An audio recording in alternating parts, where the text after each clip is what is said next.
Broken Uber driver picked up Jesus Christ at 3 a.m. What he said will change your life forever. Hello, beautiful souls. Welcome back. Before we begin tonight's story, I want you to do something for me. Find a quiet place. Take a deep breath. Maybe dim the lights. Because what I'm about to share with you isn't just a story, it's an encounter. An encounter that happened on a foggy highway at 3 o'clock in the morning. An encounter that will remind you that no matter how broken you feel, no matter how lost you are never alone. So settle in, open your heart, and let's begin. The night was heavy over Interstate 76. David Rivers sat behind the wheel of his aging Toyota Camry, eyes fixed on the endless ribbon of asphalt disappearing into fog. The dashboard clock glowed 3:14 a.m., pale green against the darkness. His back ached from hours of driving. His hands were stiff on the wheel. His mind was numb from exhaustion. This was his life now. 49 years old, driving strangers across Pennsylvania in the dead of night. Picking up drunk college kids. Late shift nurses. Business travelers too cheap for a proper car service. Their faces blurred together, one after another, until David couldn't remember if he'd spoken to anyone real in days.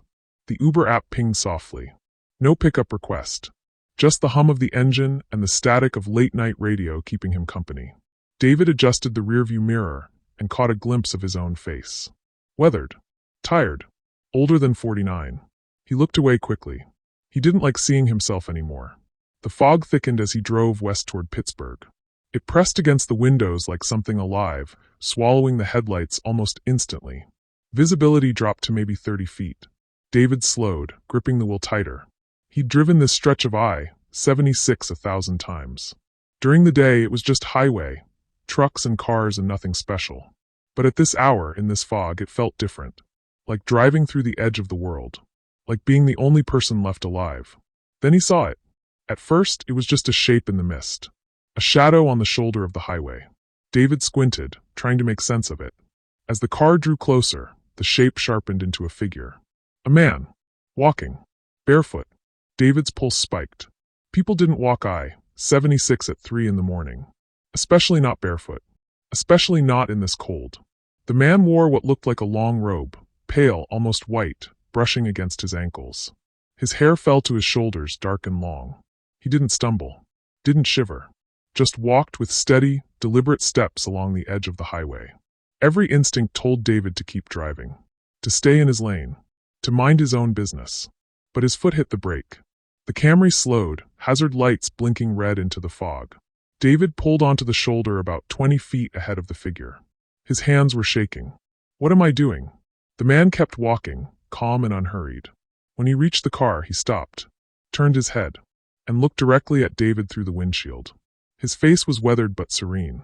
His eyes, even in the dim glow of the dashboard, held something David couldn't name. Not danger. Not desperation. Peace. David swallowed hard and unlocked the doors. The back door opened with a soft click. The man slid inside, moving with an ease that felt almost rehearsed. The air in the car shifted, warmer, heavier, charged with something David couldn't explain. "Thank you for stopping," the man said. His voice was deep, warm. It filled the small space like the sound of bells echoing in a cathedral. David adjusted the rearview mirror, trying to get a better look without staring. "You okay?" "Not safe walking out here." "I'm fine." The man settled into the seat, hands folded loosely in his lap. "And you?" David blinked. "Me. Are you okay, David?" The sound of his own name, spoken by a stranger he'd never met, hit like cold water. "How do you know my name?" The man's expression didn't change. "I know more than your name." David's chest tightened. He gripped the wheel, eyes darting between the road and the mirror. "Who are you?" A pause. Then simple and certain. "Jesus." David's breath caught. He forced a laugh, but it came out wrong, strangled, nervous. That's a good name. My mom used to say people who carried it were blessed. Your mother was right." David's hands went cold. He hadn't mentioned his mother. At least, he didn't think he had. The fog pressed closer. The road stretched on. And David Rivers, broken, exhausted, running from ghosts he couldn't escape, realized this was no ordinary passenger. This ride was going to change everything. For miles, neither of them spoke. David kept his eyes locked on the road, but he could feel the presence behind him like heat from a flame. Every few seconds, he glanced at the rearview mirror. The man sat calmly, hands resting on his knees, face tilted slightly toward the window, as if watching something beyond the fog. David's mind raced. Who is this guy? How does he know my name? Finally, unable to stand the silence, David cleared his throat. So, where you headed? The man's eyes shifted to the mirror, meeting David's gaze. Wherever you're going. The answer landed heavy. David's fingers drummed nervously on the wheel. I'm not going anywhere. Just driving. I know. Those two words cut deeper than David expected. He swallowed hard. What's that supposed to mean? You've been driving for 3 years, David. Not to get somewhere. To run from where you've been. David's jaw clenched. His pulse hammered in his ears. You don't know anything about me. I know you lost Sarah. The name hit like a punch to the gut. David's hands tightened on the wheel, knuckles going white. His throat burned. Don't say her name. I know it was a Tuesday evening. She was driving to surprise you at work. She never made it. David's vision blurred. The road wavered in front of him. He wanted to pull over. Wanted to scream. Wanted to throw this stranger out of his car and drive until he ran out of gas. But he couldn't move. You've carried the guilt ever since, the man continued, voice steady and calm. You think if you'd left work earlier, if you'd answered her last call, if you'd just been there, she'd still be alive. Stop. David's voice cracked. Just stop. But the man didn't stop. His tone wasn't cruel. It was gentle, like a hand reaching into the dark. You sold the trucking company. Sold the house. Pushed Nathan away because looking at him hurt too much. He has her eyes. Tears spilled down David's cheeks. He wiped them away roughly with the back of his hand, but they kept coming. You think punishment is all you deserve. So you drive strangers through the night, hoping that if you stay busy enough, you won't have to feel anything. David pulled the car onto the shoulder and slammed it into park. His chest heaved. He turned in his seat, staring at the man through tear-blurred eyes. Who the hell are you? The man's expression didn't change.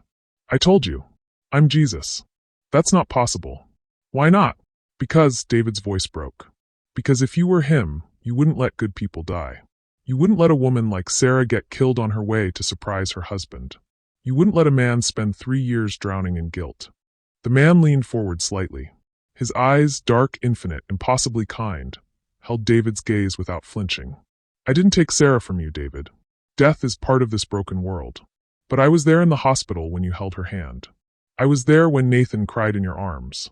I was there every night you sat alone, believing you were forgotten. David's breath hitched. Then why didn't you do something? I did. I kept you alive. I kept your heart beating even when you wanted it to stop. I brought you here, to this moment, so you could finally hear what you've needed to hear for 3 years. And what's that?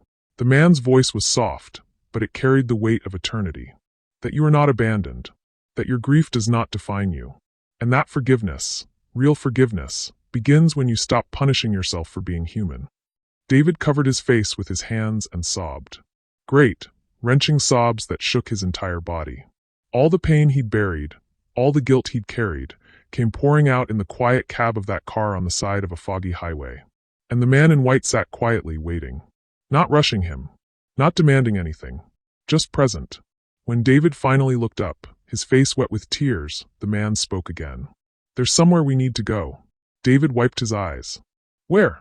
To the place where your healing begins. David drove in silence, following directions he didn't question. The fog thinned as they exited I-76, winding through back roads lined with sleeping farms and darkened houses. The man in white guided him with simple words. Left here. Straight ahead. Turn right at the fork. David's hands were steadier now. His breathing had slowed. Something about the man's presence made the fear fade, replaced by a strange, unshakable calm. Finally, they rolled into the small town of Bedford. Main Street was empty, storefronts dark, street lights glowing pale against the pre-dawn mist. Stop here, the man said. David pulled to the curb in front of an old stone church. Its steeple reached into the night sky, cross-silhouetted against the fading stars. Stained glass windows glowed faintly from interior lights left on overnight.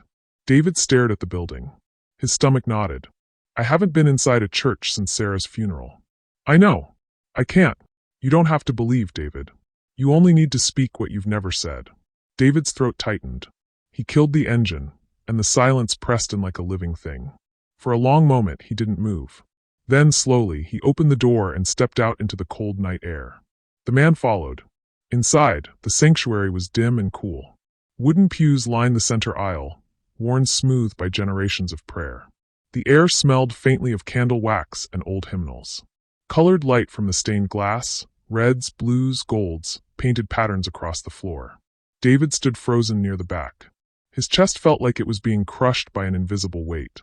The man walked ahead and sat quietly in a front pew, leaving David alone in the aisle. Minutes passed. David's legs felt like lead. But finally, he forced himself forward. One step, then another, until he sank onto a bench halfway down the aisle. He sat there, elbows on his knees, head in his hands. And then, for the first time in 3 years, David Rivers prayed.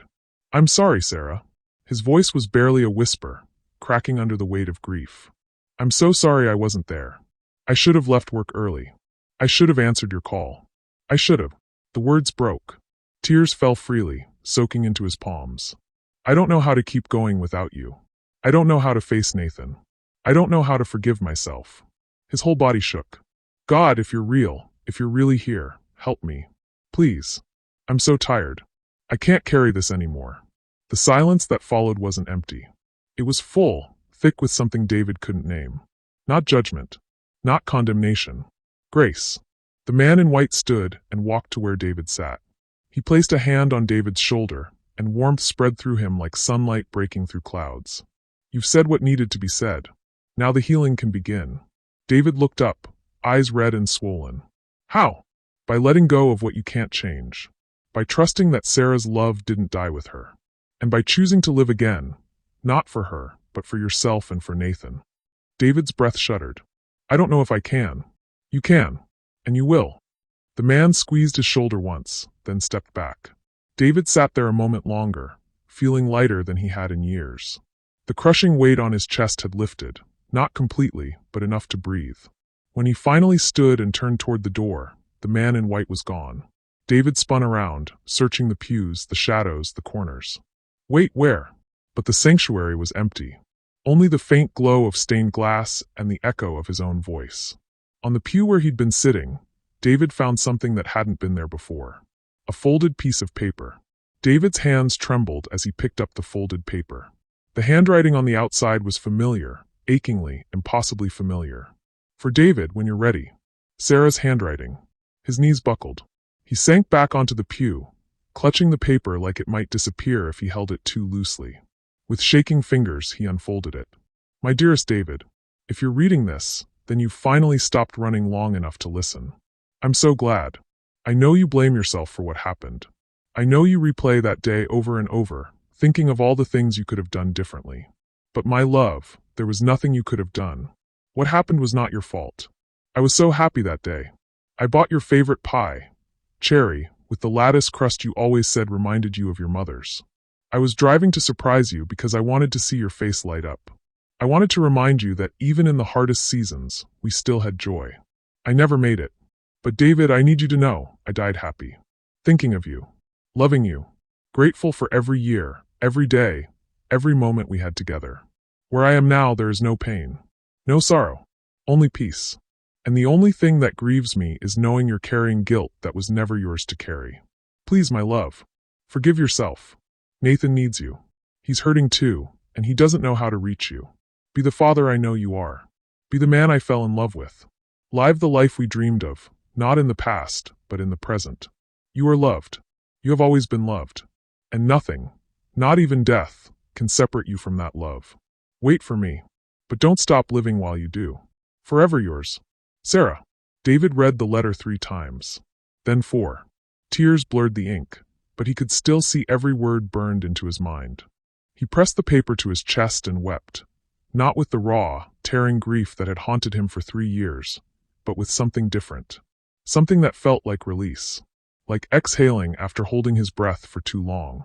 When he finally stood, dawn was breaking through the stained glass windows. Soft light, gold and rose and amber, spilled across the floor, painting everything in warmth. David folded the letter carefully and tucked it into his jacket pocket, right over his heart. He walked out of the church into the cool morning air. The fog had lifted. The sky was clear, streaked with the first colors of sunrise. His car sat where he'd left it, but when he opened the door, something else caught his eye. On the passenger seat was a small card, handwritten in bold, certain letters. The light you've been given was always meant to be shared. Don't keep it to yourself. I'm not far. David looked around. The street was empty. No figure in white. No footsteps in the dew-covered grass. But he felt it, a presence. Steady. Unseen. Real. He climbed into the car, started the engine, and for the first time in 3 years, David Rivers knew exactly where he was going. Nathan Rivers lived in a small townhouse on the outskirts of Pittsburgh. David had the address memorized. He'd driven past it a dozen times over the years, but never had the courage to stop. Now, as the sun rose higher, David pulled into the driveway and killed the engine. His heart hammered. His palms were slick with sweat. What if Nathan didn't want to see him? What if he slammed the door in his face? What if 3 years of silence had destroyed what was left of their relationship? He has her eyes, the man had said. David closed his eyes and took a breath. Then another. Then he forced himself out of the car. The walk to the front door felt like walking through fire.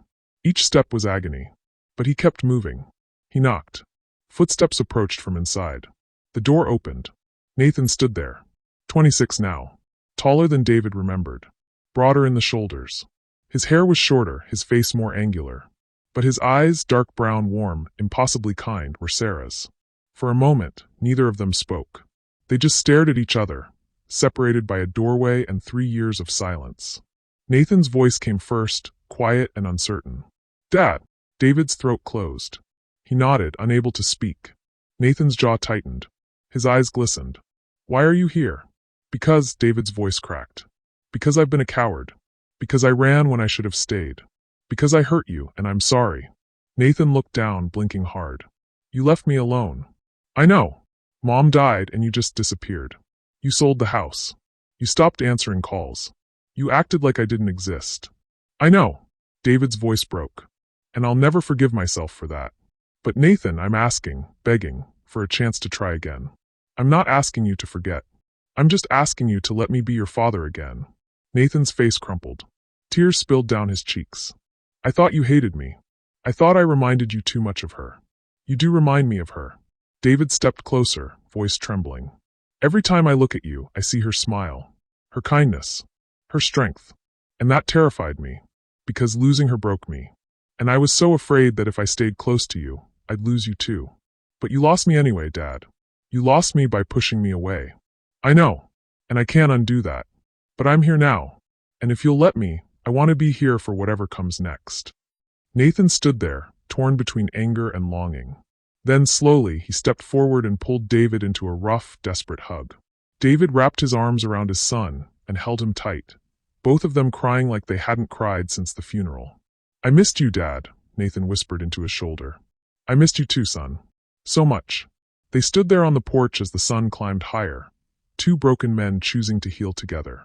Inside, the house smelled like coffee and something baking. Nathan poured 2 mugs, and they sat at the small kitchen table, talking through tears and laughter and long silences. Nathan told him about his work as a paramedic, the lives he saved, the ones he couldn't, the weight he carried.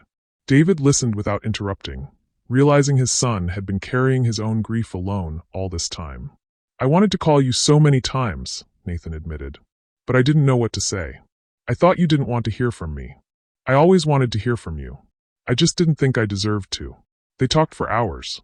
About Sarah. About the funeral. About the years of silence. About the regrets they both carried. What changed? Nathan asked finally. Why now? David hesitated. How could he explain what happened on that foggy highway? How could he put into words the encounter that had broken him open and put him back together? I met someone, he said slowly.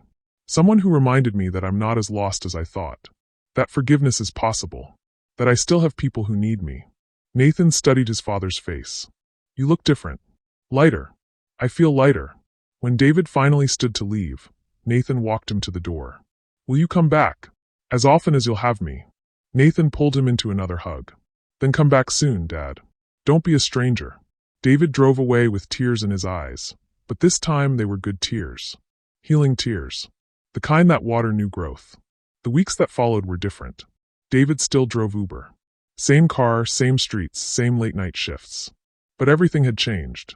He started seeing his passengers differently.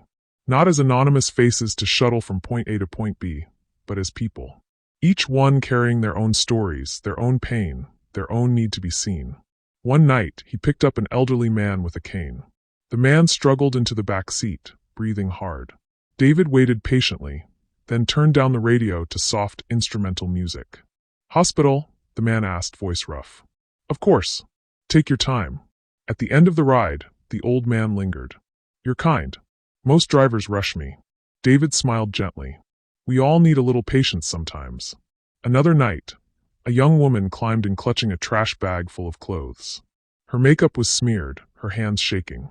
She gave an address on the other side of town, and then broke into quiet sobs. David didn't ask questions. He just handed her tissues from the glove box and drove in respectful silence. When they arrived at a women's shelter, she looked up at him through red eyes. "Thank you. You're the first person tonight who didn't ask me what happened. Sometimes we don't need to explain. We just need someone to show up." She nodded, wiping her face. "I won't forget this. A college kid got in one Saturday night, drunk and rambling. He kept apologizing for being a mess. David just smiled and made sure he got home safe, refusing the extra tip the kid tried to shove at him. "Save it for breakfast tomorrow. You're going to need it." The kid laughed despite himself. "You're all right, man." Slowly, David's reputation grew. Passengers started requesting him specifically. His ratings climbed. But more than that, he started receiving messages. "Thank you for listening. You made a hard night easier. I felt safe with you." David read each one and felt the weight of what the man in white had told him. The light you've been given was always meant to be shared. He kept two things with him at all times now. Sarah's letter, folded carefully in his jacket pocket, and the card from the passenger seat. "I'm not far." On the hard nights, when grief crept back in, when loneliness pressed down, David would pull out those pieces of paper and remember. He wasn't driving alone anymore. 3 months after that night on the highway, David stopped for coffee at a small shop in Bedford, the same town where he'd visited the church. It was early morning, the place just opening. A young barista greeted him with a tired but genuine smile. "What can I get you?" "Just black coffee. Large." As she poured, she glanced at him curiously. "You look familiar. Have you been here before?" David shrugged. "Once. A while back." She handed him the cup, then tilted her head. "Wait, were you the guy who picked me up on Route 30? Like 2 years ago? I was stranded in the rain?" David blinked, searching his memory. Then it clicked. A teenager, soaked through, standing by a broken-down car. He'd driven her to a gas station and waited until her uncle arrived. "That was you." She nodded, eyes bright. "You didn't charge me. You just said, sometimes people need help, not a bill." David smiled. "I remember now. That night changed my life." Her voice caught. "I was in a really bad place. Running from some terrible people. You didn't ask questions. You just helped. And because of that, I had the courage to start over." She gestured around the coffee shop. "I'm the manager here now. Going to college part-time. Building a real life." David's throat tightened. "I'm glad you're okay." "I'm better than okay. And it started because you stopped." As he turned to leave, she called after him. "Hey, someone left this for you earlier. Said you'd be in this morning." She handed him a folded napkin. David's hands trembled as he opened it. Written in bold, unmistakable handwriting. "See what I meant about the light? It always returns. Keep going, David. The best is yet to come." David looked up sharply. "Who left this?" The barista frowned. "A man in white. Long hair. Really calm vibe. He sat by the window for like an hour, then left this and said you'd be here." David's heart pounded. "When did he leave?" "Maybe 5 minutes ago?" David rushed outside, scanning the street. Cars passed. A few pedestrians walked by. But no one in white. No long-haired figure. Gone. Again. But the message remained, burning in David's chest. The best is yet to come. Over the next 6 months, David's life didn't become perfect. Grief still touched him on unexpected days. Loneliness still crept in during quiet hours. But something fundamental had shifted. He wasn't running anymore. He visited Nathan twice a week. They had dinner together, watched games, talked about Sarah without it breaking them.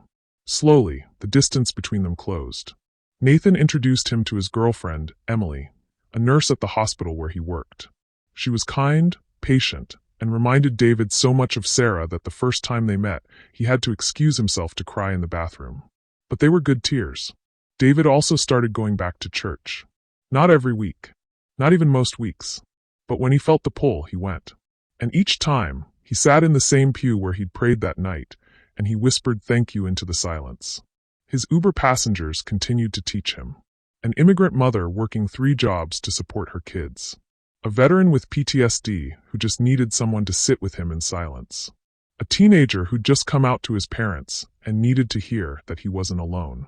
David showed up for all of them. Not with answers. Not with fixes. Just with presence. And slowly, he understood what the man in white had meant.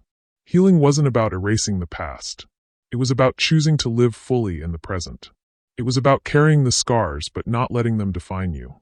One night, exactly 1 year after the encounter on I-76, David drove past the spot where he'd picked up the man in white. He slowed to a stop, put the car in park, and stepped out into the cool night air. The highway was empty. Fog rolled in from the hills, just like it had that night. For a moment, David stood there, half expecting to see a figure walking along the shoulder. But the road was empty. Still, David smiled. "Thank you," he whispered into the darkness. "For stopping me. For seeing me. For not giving up on me." The wind carried his words away. And somewhere deep inside, David felt a response. Not in words, but in the unshakable certainty that he was heard. That he was loved. That he was never, ever alone. He climbed back into his car and drove on. 2 years after that night, David Rivers stood in front of a small storefront in downtown Pittsburgh. The sign above the door read, "Sarah's Place, a listening ear for those who need it." It had been Nathan's idea. "Dad, you've spent 2 years listening to strangers in your car. What if you had a place where people could just come and talk? No judgment. No agenda. Just someone who shows up." David had been terrified of the idea. But the more he thought about it, the more it felt right. With Nathan's help, and a small loan from Mrs. Chun, his old neighbor who'd become like family, David rented the space. They filled it with comfortable chairs, soft lighting, and a coffee station. On the wall, they hung a single-framed quote. "You are seen. You are heard. You are loved." It opened quietly. No grand announcement. Just a small sign on the door, "Open. Come in." The first week, only 3 people came. But word spread. A mother whose son had overdosed. A businessman who'd lost his job and didn't know how to tell his family. A teenager who didn't feel safe at home. David sat with each one. He didn't offer solutions. He didn't preach. He just listened. And slowly, Sarah's Place became a refuge. One evening, as David was closing up, someone knocked on the door. He opened it to find an older woman, maybe 70, with silver hair and kind eyes. "Are you still open? For you. Always. Come in." They sat by the window. She told him about her husband, who died 6 months ago. About the crushing loneliness. About feeling invisible in a world that moved too fast. David listened. When she finished, he said simply, "You're not invisible. Not to me. Not to the people who love you. And not to God." Her eyes filled with tears. "How do you do this?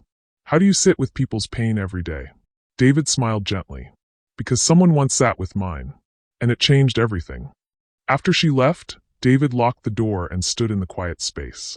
Sarah's picture hung on the wall, young, smiling, full of life.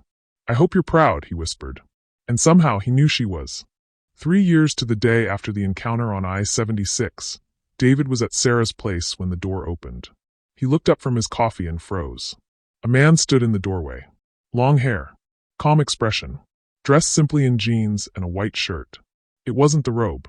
Wasn't the dramatic appearance. But David knew. He knew. "Hello, David." David's throat closed. He stood slowly, his legs unsteady. It's you." The man smiled. "I told you I wasn't far." David crossed the room in 3 strides and pulled the man into a fierce hug. He didn't care if it was inappropriate. Didn't care if he was losing his mind. He just held on. "Thank you," David whispered, his voice breaking. "Thank you for stopping. Thank you for seeing me. Thank you for not giving up on me." The man pulled back, hands on David's shoulders. "You did the work, David. You chose to heal. You chose to live. I just reminded you that you could. Why did you come back? To see what you've built. And to remind you, this is only the beginning." David looked around at Sarah's Place. At the chairs where broken people found hope. At the walls that held their stories. at the life he'd rebuilt from ashes. "What's next?" David asked. The man smiled. "You'll see. But trust me, the best is yet to come." They talked for an hour. About Sarah. About Nathan. About the passengers David had helped. About the people who'd walked through these doors and found light in the darkness. As the man stood to leave, David asked the question that had haunted him for 3 years. "Are you really him? Really Jesus?" The man's eyes, infinite, knowing, full of impossible love, held his gaze. "What do you think, David?" David thought about the letter from Sarah. About the encounters that had changed his life. About the healing that had come when he finally stopped running. "I think you're exactly who you said you were." The man smiled. "Then believe it. And keep living like it's true." He walked to the door, then paused. "One more thing, David. That night on the highway, you weren't the only one who needed that encounter. I needed it too." David frowned. "What do you mean?" "I needed to remind myself why I came. Why I walked dusty roads and sat with broken people. Why I chose to become one of you." He gestured to Sarah's place. What you've built here, this is the kingdom. Not in temples or grand cathedrals, but in small rooms where people are seen, where pain is held, where love is shared." David's eyes filled with tears. "So I'm doing it right?" "You're doing it perfectly." The man stepped out into the evening light. David followed him to the doorway, watching as he walked down the street. And then, just like before, he was gone. Disappeared into the crowd like mist in sunlight. But this time, David wasn't afraid. Wasn't confused. Because he knew. The encounter on that foggy highway 3 years ago hadn't been an ending. It had been a beginning. And the best was yet to come. 5 years later, David Rivers stood in the parking lot of Sarah's place, which had now expanded into 3 locations across Pennsylvania. Nathan stood beside him, along with Emily and their 2-year-old daughter, Sarah Grace. They were dedicating the newest location. A bigger space. More rooms. More chairs. More light. Hundreds of people had gathered. Former visitors who'd found hope in those rooms. Volunteers who'd given their time. Donors who believed in the mission. David stepped to the microphone, his voice steady. 5 years ago, I was driving a beat-up Toyota at 3 in the morning, convinced my life was over. I was broken. Lost. Running from everything that mattered. He paused, emotion catching in his throat. Then a stranger got in my car. And he reminded me of something I'd forgotten. That I was seen. That I was loved. That my story wasn't over. The crowd was silent, listening. "I don't know if you believe in miracles. I don't know if you believe in divine appointments or encounters that change everything. But I'm standing here today because of one." He gestured to the building behind him. "This place exists because someone stopped for me when I needed it most. And now we get to stop for others. We get to be the light that someone else desperately needs." His voice broke. "That's all any of us can do. Show up. Listen. Love. And trust that even the smallest act of kindness can change a life." The crowd erupted in applause. Nathan squeezed his shoulder. Little Sarah Grace reached up, and David lifted her into his arms. As the sun set behind them, painting the sky in shades of gold and rose, David closed his eyes and whispered into the wind. "Thank you. For everything." And though no voice answered aloud, David felt it, a warmth spreading through his chest. A presence. Steady. Real. Close. "I'm not far. I never was." So that's the story, beautiful souls. A story about a broken man who met Jesus on a foggy highway at 3 a.m. A story about healing. About forgiveness. About the power of showing up.